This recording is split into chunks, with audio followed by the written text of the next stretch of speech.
Today's case takes us to Brazil, to a place called Blumenau.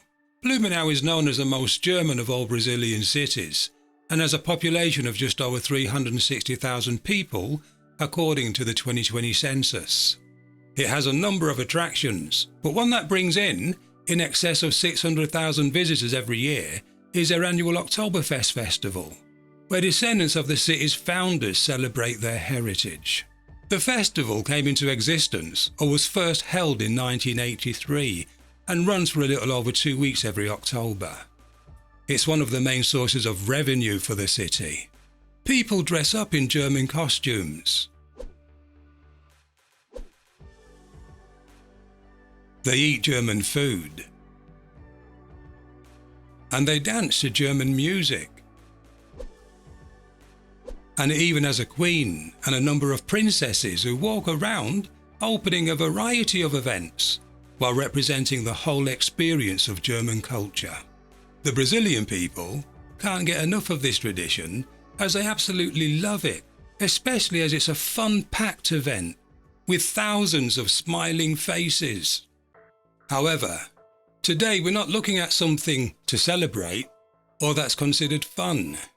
Instead, we're exploring a deeply disturbing crime where a preteen boy was murdered by his 16-year-old friend in this very city in Blumenau, which incidentally also had a German connection. Now, before we jump into this, I mentioned not too long ago we were going to do a number of collaborations with other true crime content creators. Well, this is one of them, so enjoy.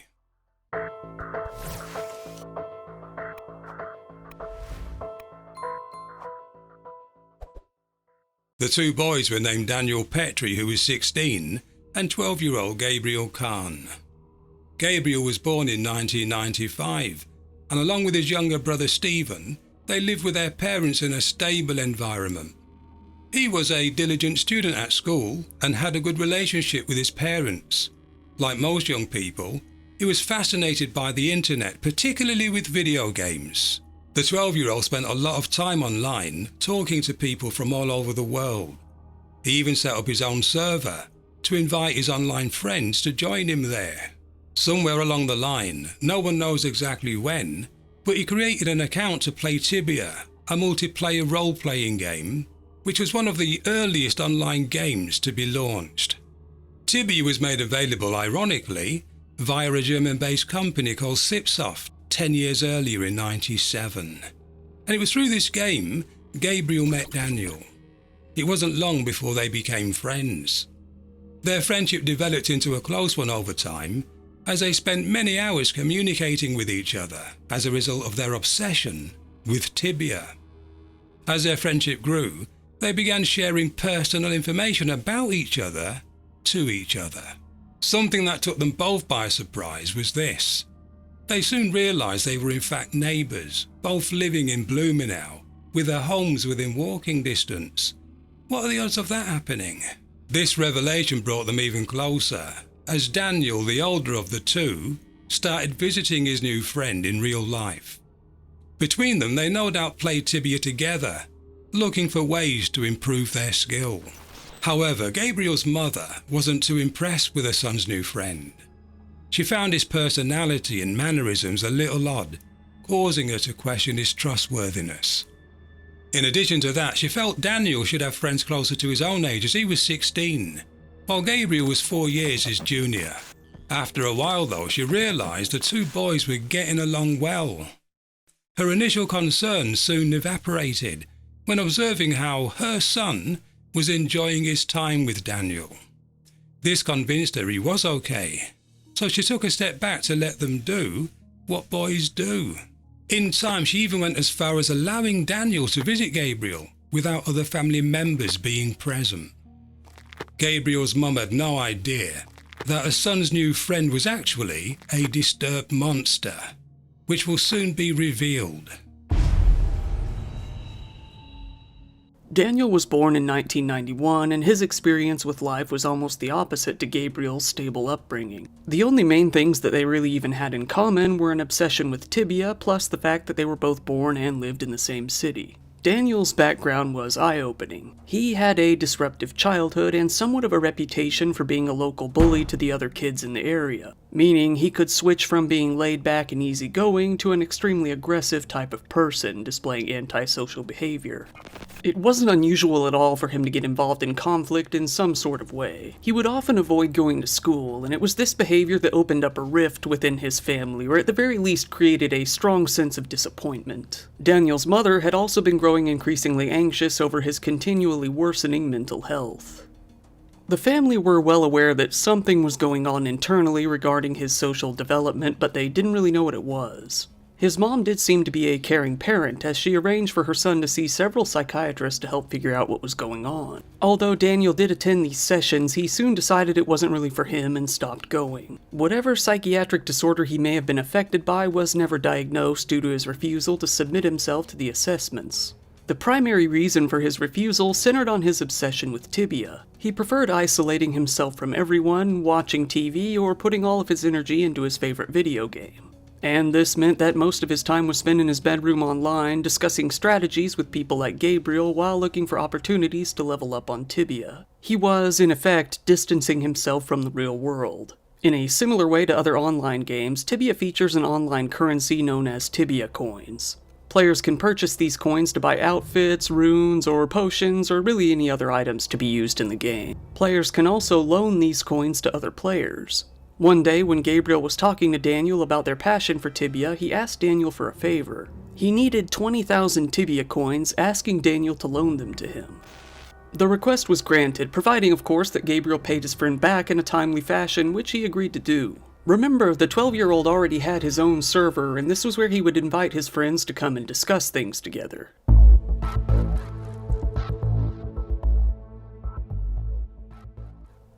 Daniel was part of that community. However, the time arrived when Daniel really needed those coins back, so he asked of Gabriel when he was ever going to repay them. Whatever response he may have received made him wonder if he'd ever see those coins again. He asked a number of times about the repayment of the loan, but was getting nowhere. Eventually, he noticed Gabriel had blocked him entirely from the server, as well as access to him in-game. This enraged him. Now here's the thing, some reports suggest that for a month following this incident, Daniel continually tormented Gabriel at every opportunity. It's unknown what this actually entailed, but if it is true, I guess Gabriel was going out of his way to avoid bumping into Daniel. Maybe Daniel chased him down the street a few times, screaming obscenities at him. We don't really have any way to know. Daniel was in a foul mood about this and called the Khun's home number to discuss the problem. However, the phone was answered by Gabriel's mom, who was unaware about the falling out between the two boys.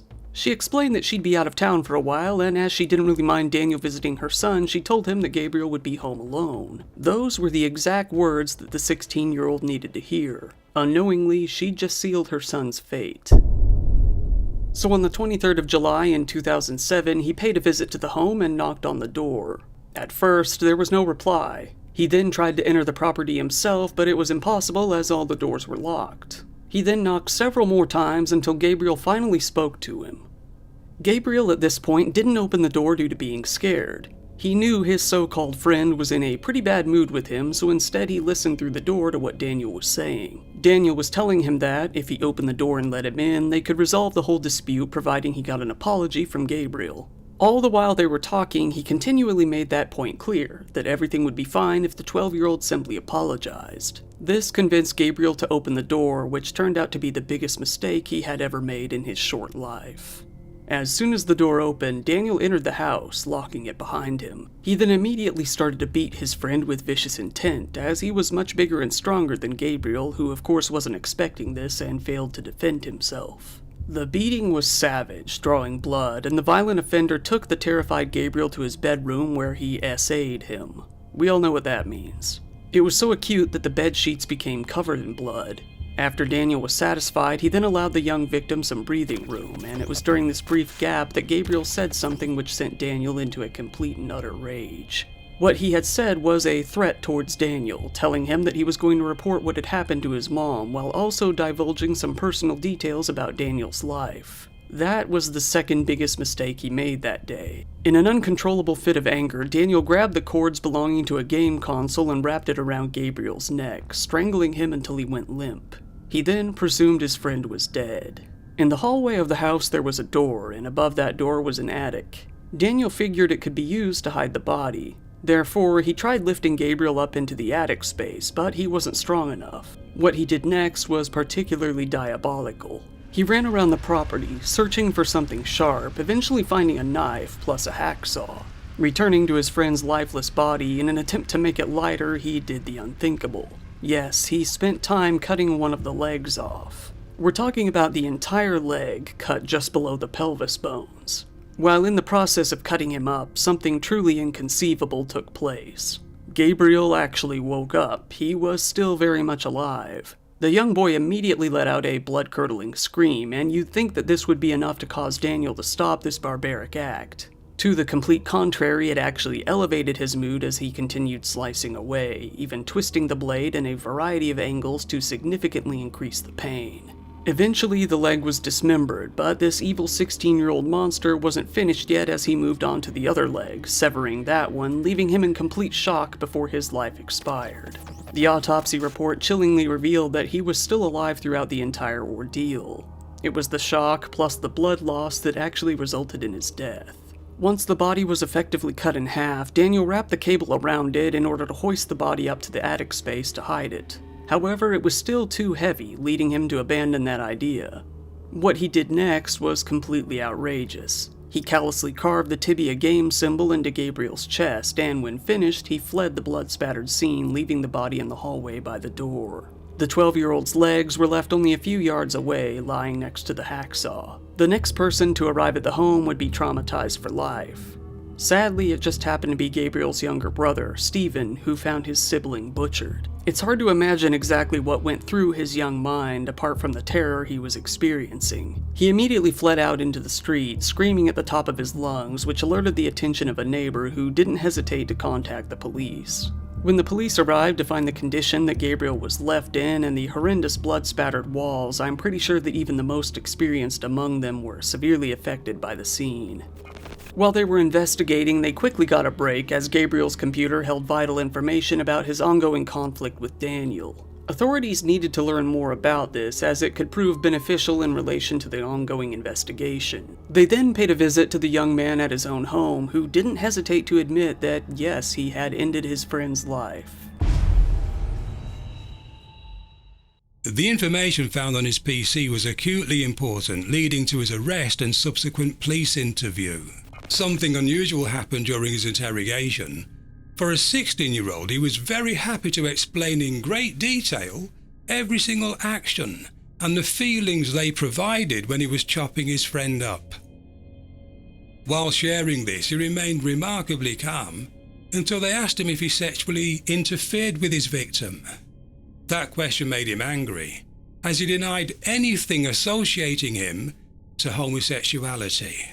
However, the medical examiner found undeniable proof on Gabriel's body that he'd been sodomized multiple times by his killer. What came as a shock to me when researching this case, and it really was a shock, was the fact Daniel was admitted to a juvenile prison and sentenced in September 2007 to a measly 3 years of social education due to Brazilian law surrounding the judgment of minors. To me, that's unacceptable. Only 3 years for the despicable crime he committed. And get this, he was asked by the judge if he had any words of remorse or an apology to his victim's family. Daniel responded with a chillingly cold statement when he said, "Gabriel was a coward and a thief. He burns in hell right now where I sent him, and when I die, I will find him in hell and finish my revenge." It's unbelievable he only got 3 years, even though there was no remorse. Those words demonstrate how deranged this teenager was. In actual fact, to me, he sounded like a psychopath. And it's commonly known people who exhibit psychopathic traits don't necessarily engage in psychopathic behavior. You and I could have those traits. However, that alone doesn't make us psychopaths. It's only a percentage of individuals who display psychopathic traits combined with antisocial behavior who are considered as such. Daniel exhibited, in my opinion, those traits from a young age. Firstly, he had issues with antisocial behavior. As he experienced problems with social development, which led to his parents sending him for psychiatric help. But we know he wasn't interested in pursuing that. Another trait is superficial charm. It appears when Daniel knocks on Gabriel's door, he used his charm to convince his friend all will be forgiven if he simply opened the door and apologised. When he was torturing his victim, especially when Gabriel regained consciousness while his legs were being cut off, well, that excited Daniel, who then tried his best to inflict even more pain, which indicated a lack of empathy, another psychopathic trait. And during his arrest and interrogation, he was distinctly callous and unemotional. Again, an additional feature of this disorder. And going back to the statement he made to the judge regarding Gabriel burning in hell, and eventually he was going to find him to finish him off, effectively blaming his victim for what happened, reveals even more of his psychopathic tendencies. And remember the debt of 20,000 tibia coins Gabriel owed to Daniel. It might sound like a lot, but actually, it was equivalent to just under $2 in American money, or the price of a bottle of water. Allegedly, that's all it took to set this despicable murder in motion, which leads me to believe the incident between the two boys ignited Daniel's true nature as a psychopath. Now that's just my opinion, and I'm interested to hear yours in the comment section. After serving that mickey-taking, ridiculously small 3-year sentence, he was released in 2010 and hasn't been seen since.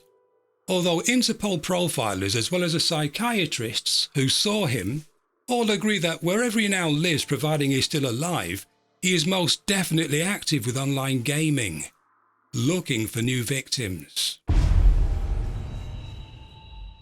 Before I go, I'd like to thank Kyle from Dire Trip for his contribution in putting this collaboration together.